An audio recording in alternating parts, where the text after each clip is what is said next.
अस्सलाम वालेकुम हज़रात, मैं आपके सामने एक वीडियो लेकर हाज़िर हुआ हूँ जिसमें मैं आपको बताऊंगा कि जो दाखिला फ़ॉर्म है ऑनलाइन जो भरे जा रहे हैं वो हम किस तरह भर सकते हैं। तो मैं आपको दिखाऊंगा कि दारुल वक़्फ़ में जो दाखिले हो रहे हैं ऑनलाइन किस तरह से हो रहे हैं। तो सबसे पहले हम दारुल वक़्फ़ की वेबसाइट पर जाएँ।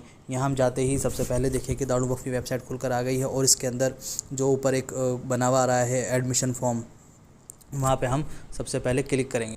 क्लिक करके ही ऐसी हिदायत खुलकर आ जाएंगी और जब ही हम हिदायत पढ़ लें, इसमें फ़ीस लिखी हुई है किस तरह से फ़ीस जमा करनी है और किस किस तरह से हम फॉर्म भरना है।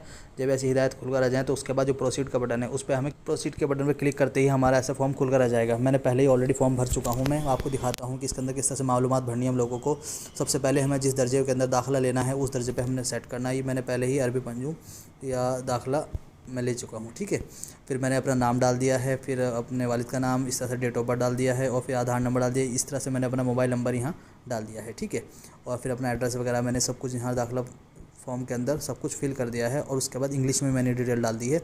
अब सबसे अहम काम जो होता है, जब हम जितने तलबा हैं हमारे, जब हम फॉर्म अपलोड करते हैं और उसके अंदर जब हम डॉक्यूमेंट्स अपलोड करते हैं, तो जब हम यहाँ पर पहुँचते हैं अपलोड के अंदर, तो क्या होता है कि हम फॉर्म फ़ोटो तो अपलोड कर लेते हैं, डाटा हम डाल देते हैं इसके अंदर, लेकिन हमारा फॉर्म रिजेक्ट हो जाता है। उसका सबसे बड़ी वजह होती है कि वो हम सही तरीके से फ़ोटो को अपलोड नहीं कर पाते हैं, या फिर जब हम अपलोड करने की कोशिश करते हैं फ़ोटो को तो उसमें साइज़ का इशू आता है। बहुत सारी वेबसाइट्स ऐसी होती हैं जिन्होंने अपना साइज़ पहले ही सेट कर रखा होता है, किसी ने 200 KB 500 KB है ना, ऐसे करके सेट कर रखा होता है। तो ऐसे ही दारुल वक़्फ़ की जो वेबसाइट है उसने क्या करा है कि जो मैक्सिमम जो हमारा साइज़ है फ़ोटो का वो 500 KB है। मैं आपको दिखा भी देता हूँ। जैसे कि हम फ़ोटो पे यहाँ करेंगे, अगर हम डायरेक्ट फ़ोटो हमने फॉर्म भर लिया है और हम सोच रहे हैं कि डायरेक्ट फ़ोटो, अगर हम मोबाइल से फॉर्म भरें, डायरेक्ट फ़ोटो यहाँ से खींच कर अपना अपलोड कर दें, तो मैं आपको दिखाता हूँ कि किस तरह का एक मैसेज आएगा आपके सामने। ऐसे करके मैसेज आएगा, क्योंकि ये 500 KB से ज़्यादा की फ़ाइल नहीं लेगा, सिर्फ 500 KB तक की फ़ाइल लेगा और इससे ज़्यादा की फ़ाइल नहीं लेगा। और इसमें क्या होता है कि हम फॉर्म सही से भर नहीं पाते हैं, तो हमारे सामने परेशानियाँ बहुत सारी हो जाती हैं। तो उसके लिए सबसे आसान तरीका ये रहता है कि हम जब फ़ोटो को अपलोड करें तो उससे पहले सबसे पहले अपने फ़ोटो सारे तैयार रखें अपने पास। और सबसे आसान तरीका, बहुत सारे लोग ऐसे हैं कि भाई कोई फ़ोटोशॉप के ज़रिए से करता है या क्रॉप के ज़रिए से करता है, लेकिन सबसे आसान तरीका आज के वक्त के अंदर मोबाइल के अंदर व्हाट्सअप से शेयर करना है।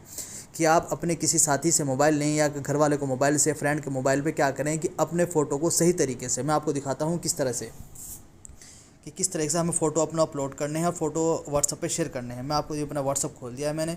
मैं आपको दिखाता हूँ कि फ़ोटो को किस तरह से मुझे कहीं भेजना है। अब मैंने फ़ोटो ये खींचा है यहाँ पर, ये मैंने फ्रंट साइड पहले ले लेता हूँ। मैं फ्रंट साइड का फ़ोटो आपको खींच के दिखाता हूँ। बस इसी तरीके से फ़ोटो मैं आपको सैंपल दिखाऊंगा, फिर इंशाल्लाह मुकम्मल तरीके से मैंने पहले ही सब कुछ एडजस्ट कर रखा है।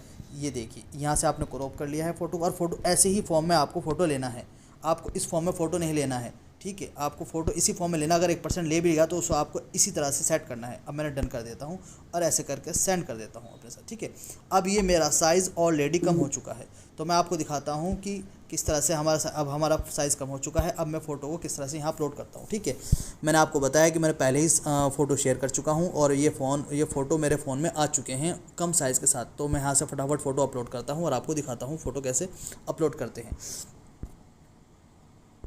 ये हम अपनी गैलरी के अंदर गए और यहाँ से सबसे पहले जाके जो हमारे फ़ोटो हैं, सबसे पहले मैं अपना फ़ोटो यहाँ पर लगा दिया है। और इसी तरीके से मैं फिर यहाँ आधार कार्ड के फ़ोटो मैं यहाँ अपलोड कर देता हूँ। सबसे पहले मुझे फ्रंट साइज़ का फ़ोटो लगाना है यहाँ पर, ये आ गया है। फिर मुझे यहाँ पर बैक साइड, जो अपने आधार कार्ड की जो बैक साइड है, ये एक डेमो वर्ज़न है जो मैं आपको दिखा रहा हूँ। तो इसी तरीके से यहाँ पर अब हम अपना इसका बैक साइड लगा दें, ठीक है। अब इसे ले लिया क्योंकि साइज़ इनका कम हो चुका था, ये 100 KB की लगभग फ़ाइल बन चुकी थी।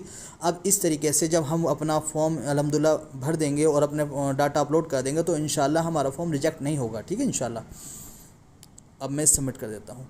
देखिए साथी, अब मैंने फॉर्म जैसे सबमिट करा है तो उसके अंदर क्या हुआ कि इसने मुझे रिपीट कर दिया, क्योंकि मैंने जो ये हमारे लाल स्टार बने हुए हैं इसके अंदर मैंने कोई कॉलम भरना छोड़ दिया है। इसमें मैंने पिन कोड का कॉलम भरना छोड़ दिया था। अब मैं इसे फिर फिल कर देता हूँ और इंशाल्लाह अब मैं इसे सबमिट करता हूँ। अभी सबमिट हो जाएगा, ठीक है। सबमिट हमारा हो चुका है फॉर्म अल्हम्दुलिल्लाह। अब हम आते हैं, जब हमारा मुकम्मल मालूमात हमने दर्ज कर दी है और अब फ़ोटो अपलोड कर चुके हैं, तो अब अल्हम्दुलिल्लाह हमें पेमेंट का ऑप्शन आएगा। ये हमारा डेमो है, हमने अपना डेमो के तरीके से क्या करा है कि इसके अंदर फ़ीस तो सेट कर दी है। अब ये फ़ीस सिर्फ मामूली फ़ीस मैंने 5 रुपये रखी है डेमो की वजह से, लेकिन जो मदरसे हैं उन्होंने अपनी फ़ीस यहाँ पहले ही सेट कर रखी होगी, जितनी फ़ीस आएगी वो फ़ीस उतनी ही काटेंगे। तो मैं यहाँ अब हम फ़ीस को जो हम जमा करनी है उसके तरीके, बहुत सारे तरीके हैं। हम कार्ड के थ्रू पेमेंट जमा कर सकते हैं और यूपीआई के थ्रू कर सकते हैं। यूपीआई के अंदर बहुत सारी चीज़ें होती हैं, बहुत सारी एप्लीकेशन होती हैं, गूगल पे, फ़ोनपे, है ना, इनके ज़रिए से हम क्या कर सकते हैं कि यहाँ पेमेंट कर सकते हैं। तो मैं क्या करता हूँ कि अपनी यूपीआई के थ्रू, हाँ, सबसे आसान तरीका है यूपीआई के थ्रू। सबसे आसान तरीका यही है कि हम यूपीआई के थ्रू अपना पेमेंट कर दें। तो यहाँ पे मैं यूपीआई अपनी डाल देता हूँ, बहुत ध्यान से।